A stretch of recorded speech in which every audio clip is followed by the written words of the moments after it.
Okay, students, yesterday we discussed about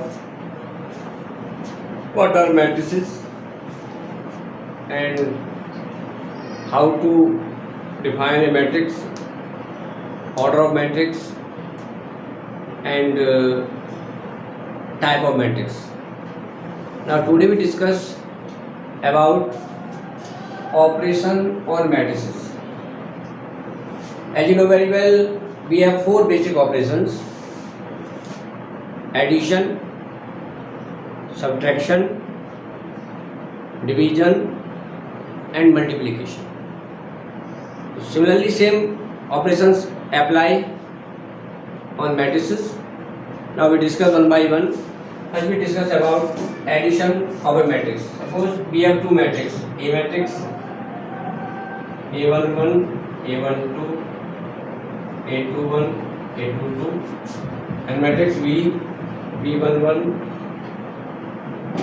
B12, B21, B22. इसका order क्या है? 2/2. Order 2/2. Now we can add A plus B, A11, B11, A12, B12, A21 plus B21, A22 plus B22. Keep this in your mind. Addition is only possible when we have the same order of the matrices. Order is not same, no addition takes place. Similarly, multiplication of a scalar matrix. मान लो हमारे पास कोई matrix A है, Aij, इसका order क्या है? m into n. हम किसी scalar से मल्टीप्लाई करना चाह रहे हैं. मान लो we want to find out value of Ka, तो हम क्या करेंगे? K Aij m into n.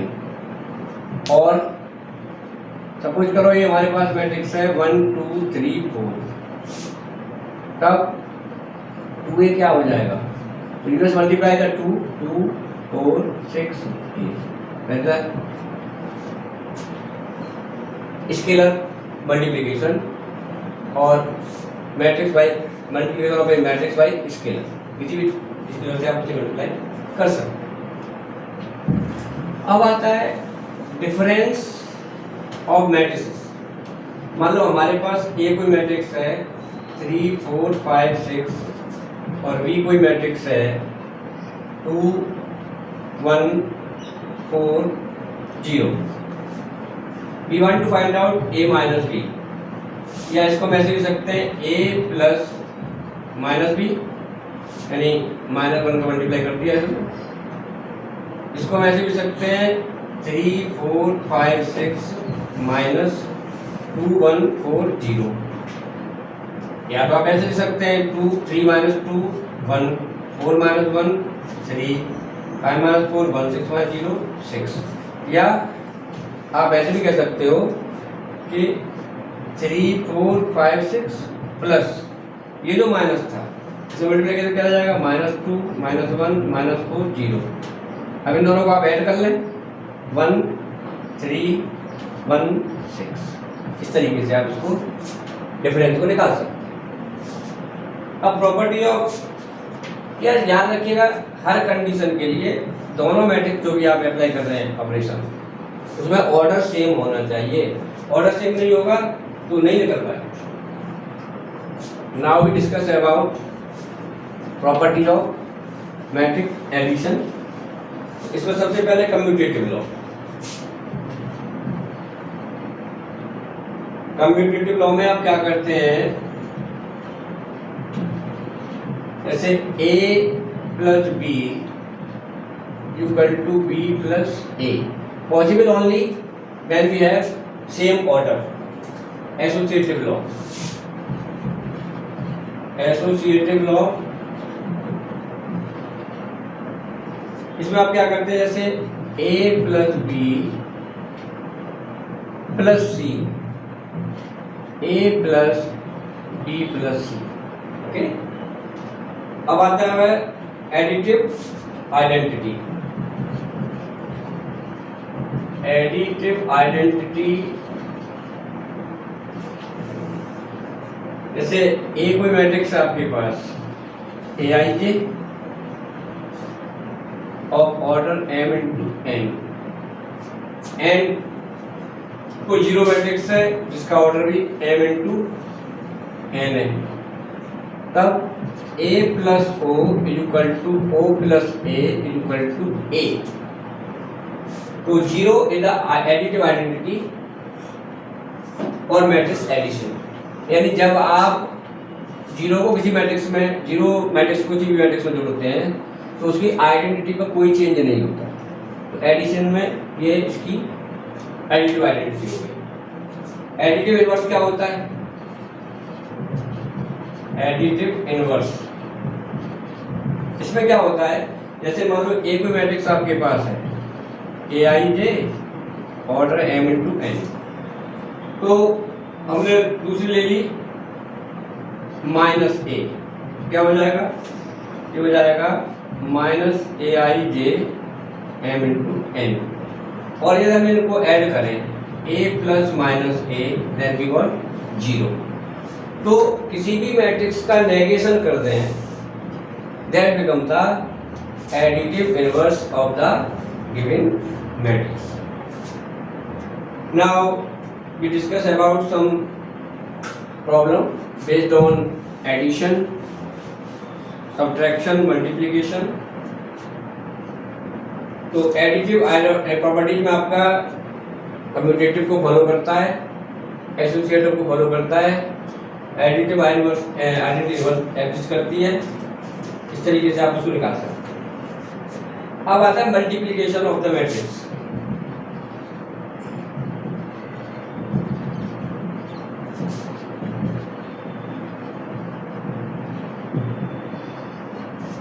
Suppose करिए हमारे पास दो मैट्रिक्स हैं, एक मैट्रिक्स है A 2 5 8 10, बी मैट्रिक्स हमारे पास है 5 4 50 40। We want to find out A B. देखिए ऑर्डर पहले, जब तक ये सेम नहीं होंगे तब तो मल्टीप्लिकेशन नहीं होगा, ध्यान रखिएगा इस बात।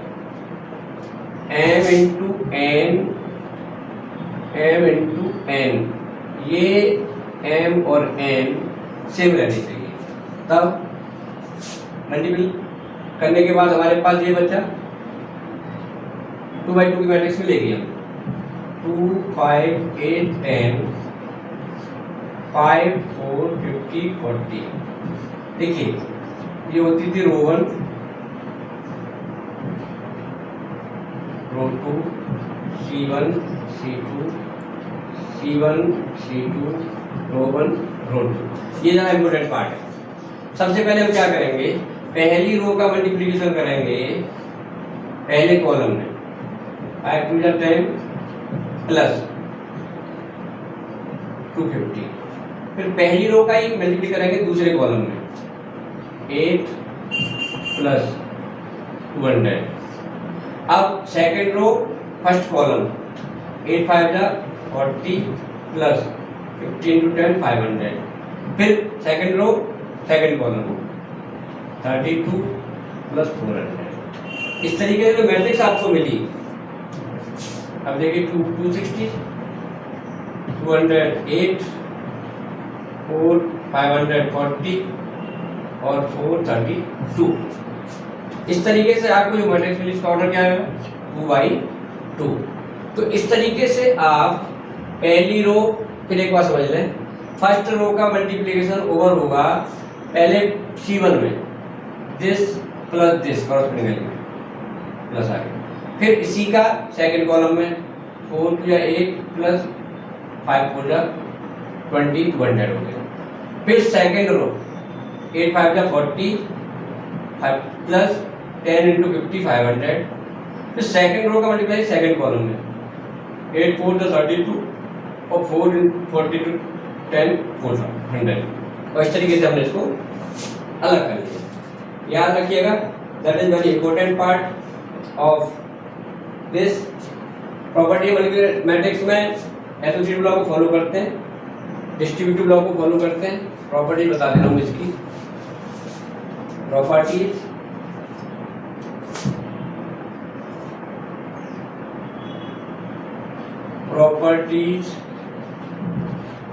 of multiplication of matrices.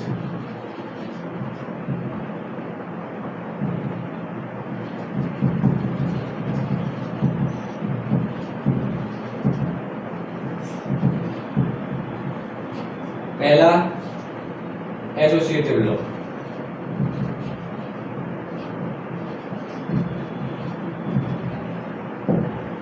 यानी A B C then A B C. Second distributive law,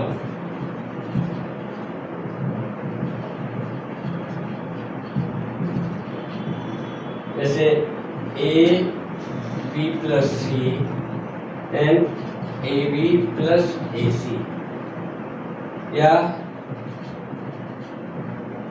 A plus B C then A C plus B C. Multiplication of matrices follow the associative law and distributive law.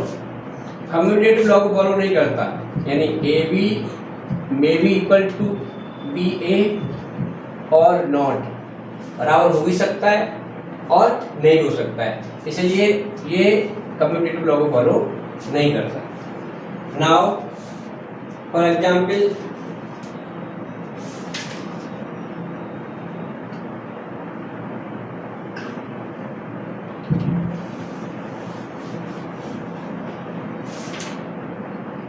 हमारे पास मान लीजिए कोई example है, example एक लेके दिखा दे रहे हैं आपको.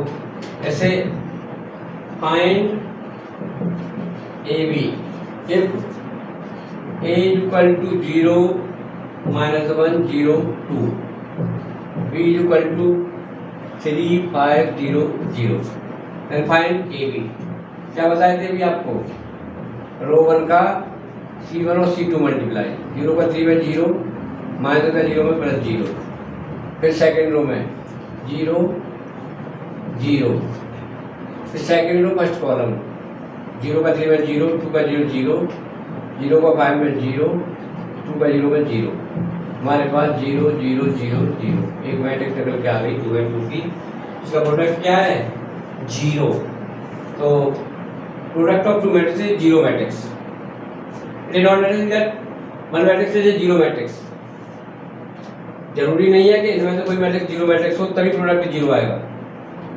वेरी पॉसिबल जीरो हो, जीरो नहीं भी हो, मल्टीप्लाई किया आपने, एक जीरो मैट्रिक्स निकल के आ गई आपके पास.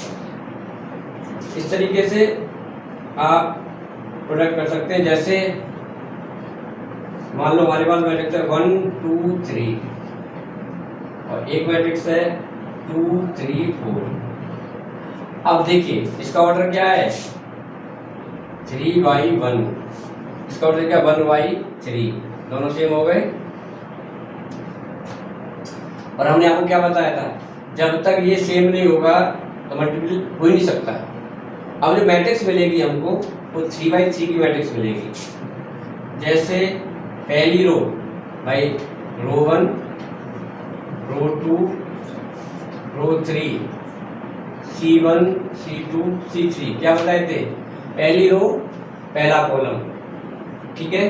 पहली रो पहला कॉलम 1 का मल्टीप्लाई 2 में किया. अब पहली रो दूसरा कॉलम 3, पहली रो तीसरा कॉलम 4. हो गया. अब दूसरी रो पहला कॉलम 2 जा 4, 2 3 जा 6, 2 4 जा 8, 3 2 जा 6, 3 3 जा 9, 3 4 जा 12. मैट्रिक्स मिली 3/3 की. कोई कंफ्यूजन नहीं है. You can check the answer. Question number 3 second part किया है हमने, exercise 3.2. You can check it. 3.2 question number 3 second part. 2 3 4, 2 3 4, 4 6 8, 6 9 12. Is that clear? How to multiply? Keep in your mind. Again, I already told you. Yes, concentrate here. First row first row का multiply आप पहले first at all पहला column, तो ये element निकल के आ गया। फर्स्ट रो सेकंड कॉलम, ये एलिमेंट निकल के आ गया। फर्स्ट रो थर्ड कॉलम, ये एलिमेंट निकल गया। सेकंड रो फर्स्ट कॉलम, ये element. Second row second column, ये एलिमेंट। सेकंड थर्ड एलिमेंट, ये column. Third row first column, ये element. Third row second column, ये एलिमेंट। थर्ड रो थर्ड कॉलम, ये element. तो here you see that we got order. हमने कहा था कि मल्टीप्लीकेशन के लिए कंपलसरी क्या है, यहाँ m इंटू n, यहाँ m इंटू n, ये n और m बराबर होने चाहिए। Then you got rest of the order 3/4, 3/3 matrix आपके पास रह गई यहाँ पे, जो आपके पास ये आ गई। ठीक है, तो इस तरीके से आप क्या करेंगे, एक्सरसाइज होमवर्क नोट कर लें। Try to complete exercise 3.2।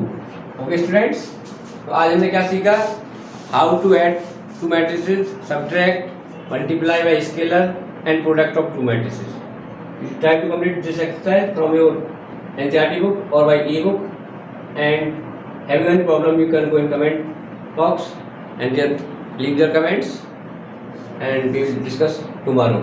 Okay.